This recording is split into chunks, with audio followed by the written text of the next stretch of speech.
Hey y'all, welcome back. So today's video is going to be about how to pass A&P. If you're looking at this video, then you're probably in A&P. Maybe you want to apply for nursing school or just any other program that you need to take a whole bunch of science classes for. I got you. So if you're interested in this video, then keep watching. Okay y'all, so I'm going to give y'all the tea on how to pass A&P 1 and 2.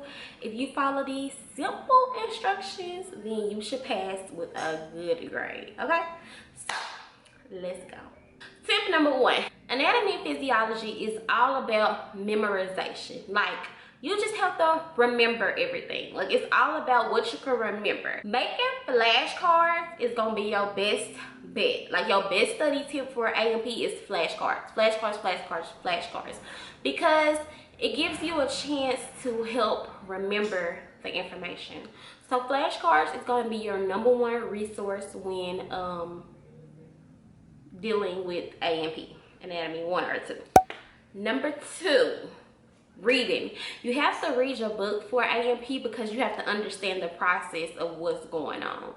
So it's all about remembering, but you also have to understand. So for example, if you're on the heart, so you have to remember the process of the heart, but you also have to understand what's going on so you can know what's next. So it's not all about remembering, 90% of it is, but 10% of it is you also have to understand the process, which means you have to read. Like, you have to read your book. You don't have to read it word by word like you would have to do with some things, but you do have to read it and get an understanding for it. Like, you just have to. So get out your book and start reading.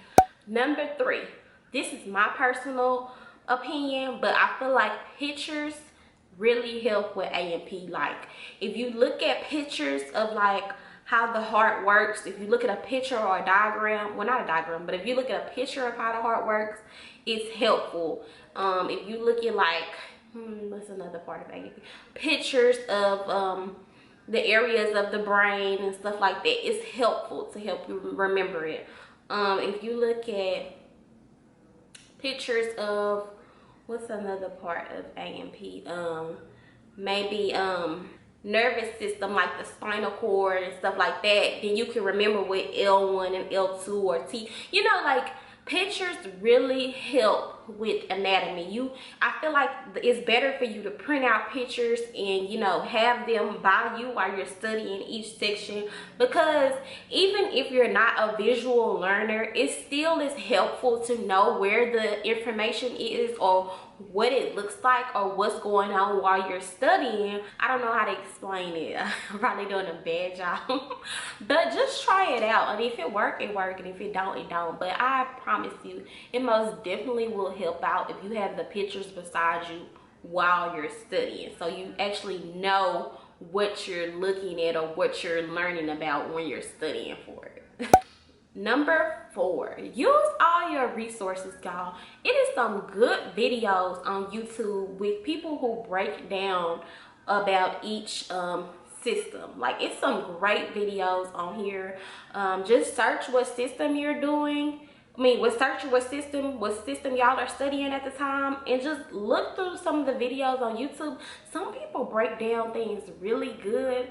I usually look at Registered Nurse RN, her videos. I don't really know if she has videos on anatomy and physiology aspect. If you watch this video and you know, comment down below and let other people know. I don't know, but I do use her for my nursing classes and my nursing school topics, and she really breaks things down to a level where you can really understand it. So use all your resources. Don't just use your book. Like, I know when we were younger, we would just use our book and, you know, just the stuff that they tell us to use to study. But now, like, things have, you know, everything has expanded so much, and like there's so many other resources that we can use when studying. So use other resources other than your book. Use the internet, use YouTube, use Quizlet, which is another thing I didn't say, but Quizlet, baby, I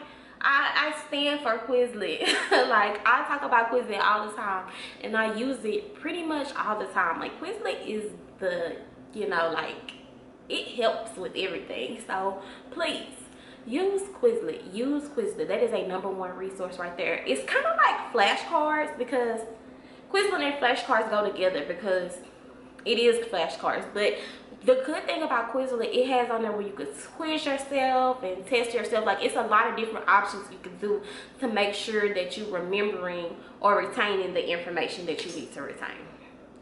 And y'all, last but not least, when preparing for like well, just in general, when doing practice questions for A&P, I always, and I use this with my nursing classes now, when I do practice questions and I get them wrong, every question that I got wrong, I'm always writing it down and taking notes on it, because I want to make sure I don't get that question wrong the next time. And obviously, if I got it wrong, it's one of my weaker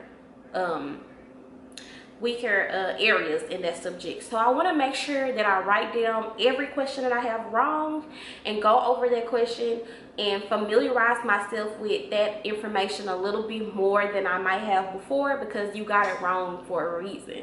So that's just kind of like a test taking tip, which I will be making a video over. So subscribe so you can make sure you see that video when I drop it. But it is kind of like a test taking tip when preparing for a test. I do practice quizzes a lot, so if you're doing a practice quiz on something subject for A&P, if you get that answer wrong, make sure to write it down. Like, don't just read it and be like, oh, okay, I got that wrong, I know next time. No, write everything you got wrong down and go back to your book and go over that information again, because it's obvious that you got it wrong for a reason. You have retained enough information on that subject, because you never know, it could be on your test. So make sure you get in the things that you don't know. You're retaining the information that you really don't know. Okay, y'all, so those are my little tips for A&P. So if you follow these tips, you should be very successful in your A&P classes, 1 or 2. They're pretty much the same for both classes. I just want to thank you for viewing this video. I had to think. Now, I just want to thank y'all for looking at this video. If you haven't subscribed to my channel yet, please subscribe. Like, my channel is growing. We are really growing, and I would be really appreciative if you subscribe, like a video, comment on the video. If you are getting ready to start nursing school, I do have nursing videos, and or if you're preparing for nursing school, I do have videos for that too. And yeah. So don't forget to like, comment, and subscribe. Thank you so much for watching. I hope you stick around, and I'll see y'all in my next video.